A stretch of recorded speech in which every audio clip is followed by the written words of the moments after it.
आपल्याकडच्या शासनकर्त्यांनी, राज्यकर्त्यांनी पक्षीय मतभेद बाजूला सारून मला असं वाटतं या गोष्टीकडे बघणं खूप आवश्यक आहे. नुसते भाषा दिवस साजरा करणं आणि अभिजात भाषेचा दर्जा मिळणं याने फक्त मराठी नाही राहणार आहे. मराठी माणसाच्या अस्तित्वावरती वरवंटा फिरवून जर समजा प्रगती होणार असेल ना, तर ती नको प्रगती आम्हाला.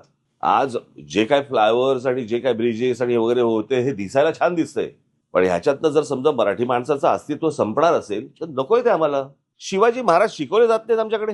या मुळात शाळा आल्या त्या तुमच्या त्या ह्यांच्यासाठी IAS अधिकारी आणि ह्यांच्यासाठी त्या मुलांसाठी आल्या, म्हणून आता त्याच्या शाळाच्या शाळा सगळ्या देशभर सुरू झाल्या आणि त्याच्यामध्ये तुम्हाला छत्रपती शिवाजी महाराज शिकवता येत नाहीत. म्हणजे ज्याला आपण क्रांतीचा उगम ज्याला म्हणतो आपण, त्याचा इतिहास तुम्हाला सांगता येत नाही. फ्रेंच रेव्होल्युशन शिकवताय तुम्ही, आम्हाला काय चाटायचं ते? त्या इतिहासातलं बोध आपण काय घेतोय, मला असं वाटतं तो शिकवणं जास्ती गरजेचं आहे.